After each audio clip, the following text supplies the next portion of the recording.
ভাই এই যে দেখেন সর্বপ্রথম ঢাকায় আইসা এই পাড়াতনটা দিয়া ঘরে ধাক্কা মারার পরে এক ধাক্কায় দরজাটা ওইখান থেকে বাইঙ্গে আইসা পাড়াতনটা এখানে পরে, আর এই যে ঘরের ডাসা বাইঙ্গে দু টুকরা হয়ে যায়।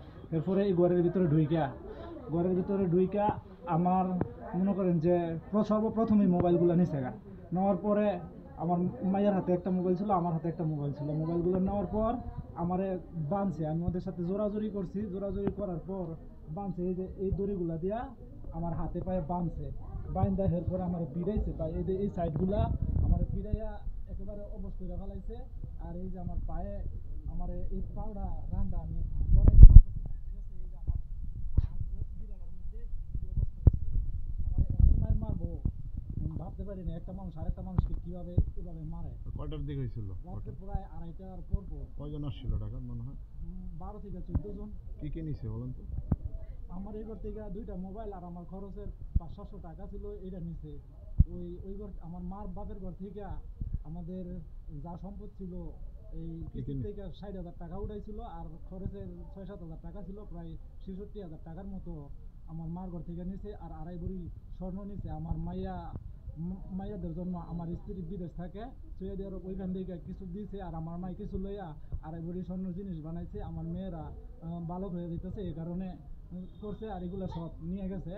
আর 12 ভরির উপরে রূপা ছিল, এগুলাও নিয়ে গেছে। আমার মেয়েদের নূপুর, পরে আমার ছোট ভাইয়ের মেয়েদের হাতের চুড়ি, এগুলা 12 ভরির উপরে ছিল, সব নিয়ে গেছে।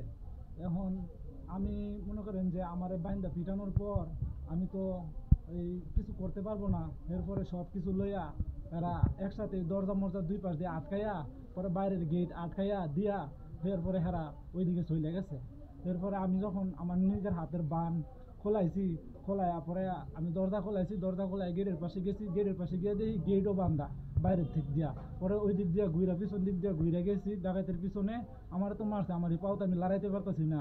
তো আমার মারার পর আমি ল্যাংড়াইতে পিছনে গেছি। তারপরে দেখি ওই দিক দিয়ে ছবি দিয়েছি, সাইডে বহু দূরে চলে গেছে। মানুষের ডাক দোয়াই দিয়েছি, কিন্তু আমার বাড়িটা হইলো মানে এই নীরব।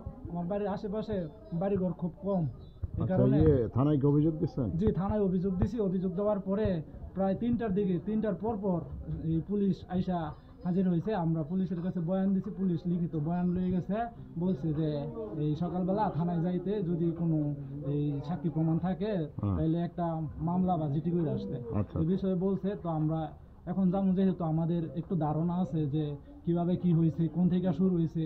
আমাদের কে এত বছরের ভিতরে আমাদের বাড়ি থেকে একটা গাছের পাতাও কেউ ধরে নাই, হঠাৎ করে আজকে এত বড় ডাকাতি হইয়া যাইব, এটা কোন বিষয়ে, এটা তো ভাই জানার দরকার। এই কারণে আমরা কিছুটা অনুভব করছি কই থেকে আসছে, কাড়ায় আসছে। তো আমরা থানায় যাইয়া এই মামলাটা করে আসবো। আচ্ছা।